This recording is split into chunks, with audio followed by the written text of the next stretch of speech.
সেবকে তিস্তার উপরে তৈরি হবে নতুন সেতু। করোনেশন ব্রিজের বিকল্প সেতু তৈরি করবে সড়ক ও পরিবহন মন্ত্রক। ডিপিআর তৈরি হয়ে গিয়েছে বলেই দাবি। ডিসেম্বরেই টেন্ডার।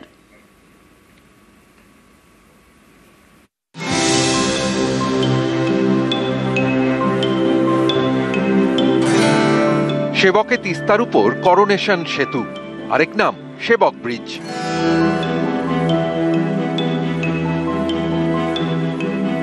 শিলিগুড়ি থেকে মংপং হয়ে ওদলাবাড়ি, তারপরে ডুয়ার্স ছুঁয়ে আলিপুরদুয়ার, কোচবিহার, অসম, ভুটান।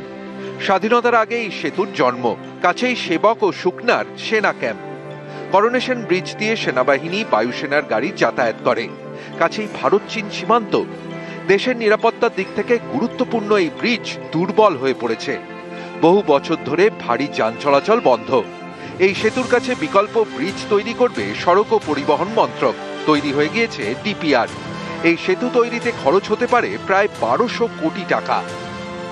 बहुत लंबे संघर्ष के बाद कोरोनेशन का जो अल्टरनेटिव ब्रिज है उसका सपना साकार होने जा रहा है। एनएचपीडब्ल्यूडी पश्चिम बंगाल से कोरोनेशन ब्रिज का जो 5.5 किलोमीटर का जो स्ट्रेच है, ये ऑफिशियली जो है NHAI को, national highway authority of India को हैंडओवर हो गया है। कोरोनेशन ब्रिज का अल्टरनेटिव ब्रिज जो है इमीडिएटली इसका टेंडर होगा और इसका काम चालू होगा।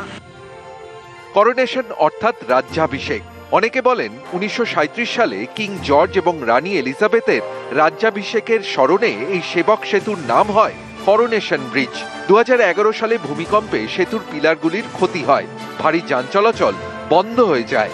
উত্তর পূর্বাঞ্চলের সঙ্গে যোগাযোগের গুরুত্বপূর্ণ এই পথে বিকল্প ব্রিজ তৈরির দাবি দীর্ঘদিনের।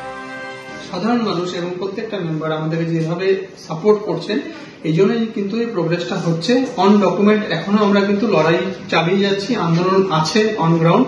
রিটেন ডকুমেন্ট ছাড়া এখনই মানতে পারছি না যে দ্বিতীয় সেবক ব্রিজের কাজ শুরু হচ্ছে যতক্ষণ না আমরা পিলার দেখিনি। আবির ঘোষাল, নিউজ 18 বাংলা।